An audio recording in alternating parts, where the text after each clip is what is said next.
بسم اللہ الرحمن الرحیم۔ آج ہم جانیں گے آپ صلی اللہ علیہ وسلم سے لے کر آج تک کتنے ایسے شخص ہوئے جنہوں نے جھوٹا نبوت کا دعویٰ کیا۔ ہم ان لوگوں کے بارے میں بات کریں گے جو لوگ مشہور ہوئے، ورنہ تو سینکڑوں لوگوں نے نبوت کا دعویٰ کیا لیکن ان کا فتنہ زیادہ نہیں پھیل سکا۔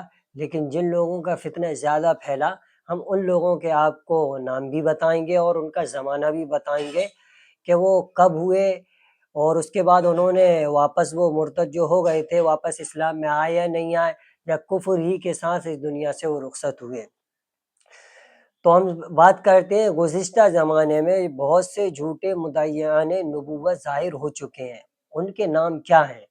حضور صلی اللہ علیہ وسلم کی زندگی کے آخری زمانے میں علاقہ یمن میں اسود عنسی نے نبوت کا جھوٹا دعویٰ کیا تھا، جبکہ وہ مسلمان تھا۔ اس نے مرتد ہو کر نبوت کا جھوٹا دعویٰ کیا، اور یہ شخص حضور صلی اللہ علیہ وسلم کے زمانے میں سب سے پہلے مرتد ہوا تھا۔ اس کے ساتھ جنگجو لوگ چلے اور 3 یا 4 مہینوں میں یمن کے سب علاقوں پر قبضہ کر لیا۔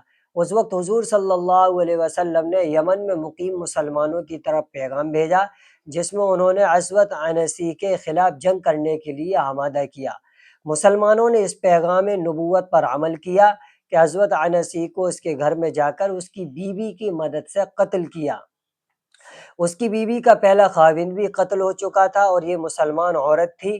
پہلے خاوند کے قتل کے بعد اس نے اسود عنسی سے شادی کی تھی، کیونکہ یہ اس وقت مسلمان تھا، یعنی جو مسلمان عورت تھی، اس نے جب اسود عنسی سے شادی کی تھی اس وقت یہ مسلمان تھا، لیکن بعد میں مرتد ہوا۔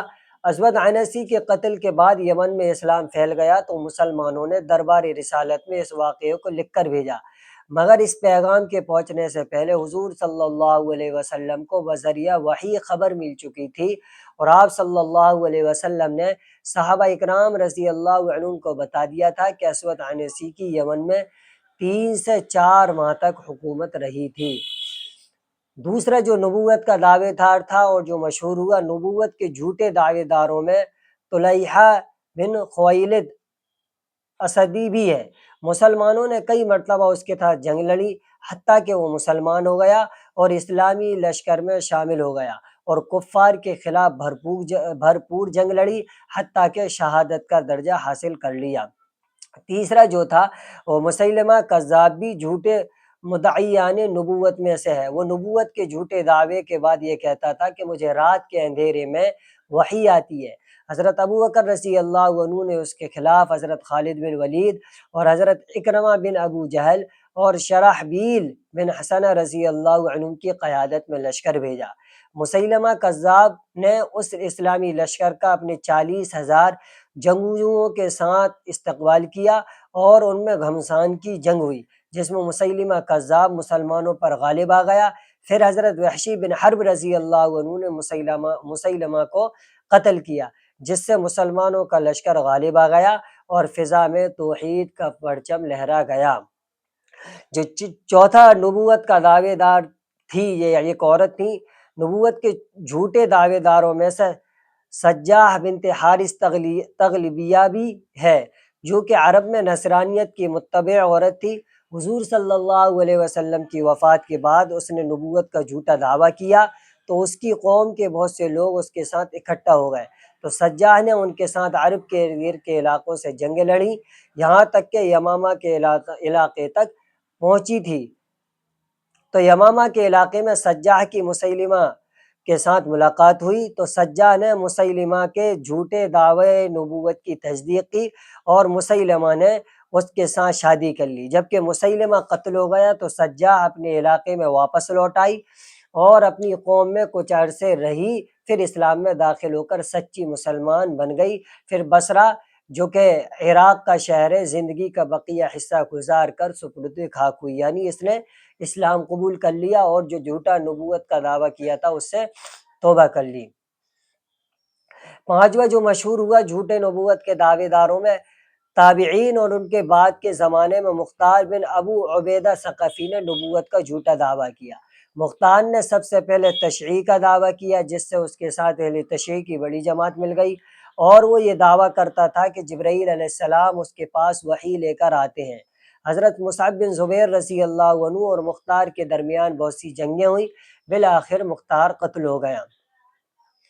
چھٹا جو نبوت کا دعوے دار ہے اور جو مشہور ہوا وہ ہے حارث بن سعید کذاب، بھی جھوٹے مدعی یعنی نبوت میں شمار ہوتا ہے، جس نے شام کے شہر دمشق میں عبادت کا دکھاوا کیا تھا، پھر اس نے نبوت کا جھوٹا دعویٰ کیا۔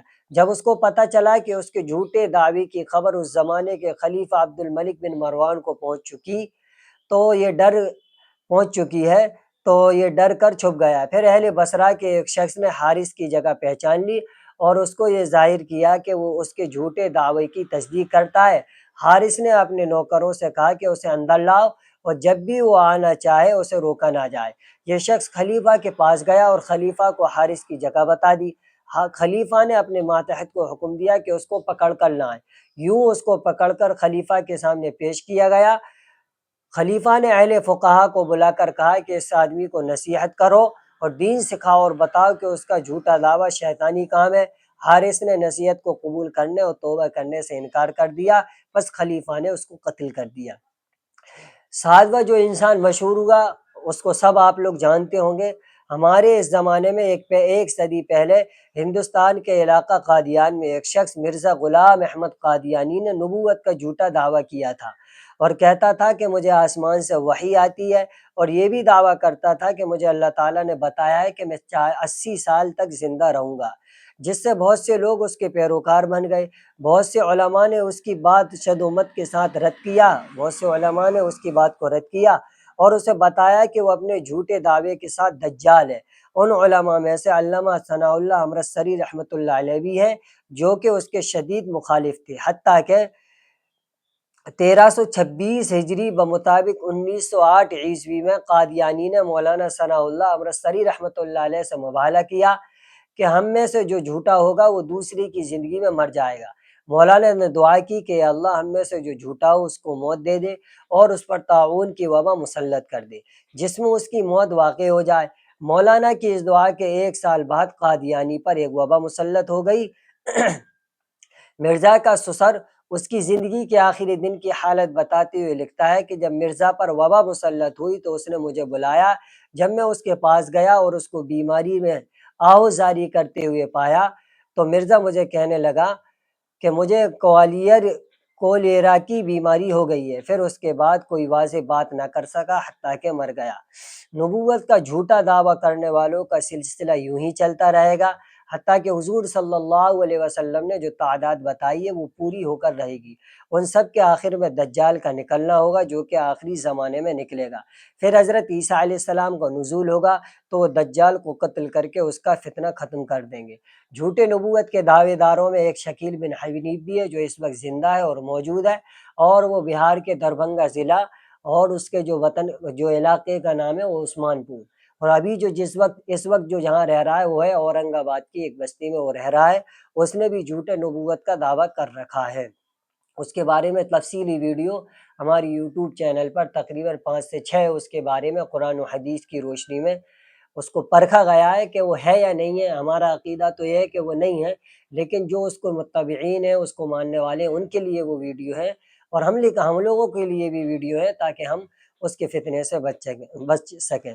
ایک اشکال یہ ہوتا ہے بعض لوگوں کا، یہ اشکال ہوتا ہے بعض لوگوں کو کہ حضور صلی اللہ علیہ وسلم نے ہمیں جھوٹے مدعیان نبوت کی تعداد 30 بتائی ہے، جبکہ اسلامی تاریخ میں جھوٹے مدعیان نبوت کی تعداد اس سے بڑھ گئی ہے۔ تو اس کا جواب یہ ہے، اس اشکال کا جواب یہ ہے کہ جن 30 جھوٹے مدعیان نبوت کا حضور صلی اللہ علیہ وسلم نے بتایا ہے، یہ وہ ہوں گے جن کی بڑی شہرت اور کثیر تعداد میں ان کے پیروکار ہوں گے، مگر ان کے علاوہ دوسرے جھوٹے مدعیان نبوت کی یہ حالت نہ ہوگی جو کہ حدیث کی تعداد میں شمار نہ ہوں گے۔ اللہ رب العزت ہم سب کی ان فتنوں سے حفاظت فرمائے۔ السلام علیکم ورحمۃ اللہ وبرکاتہ۔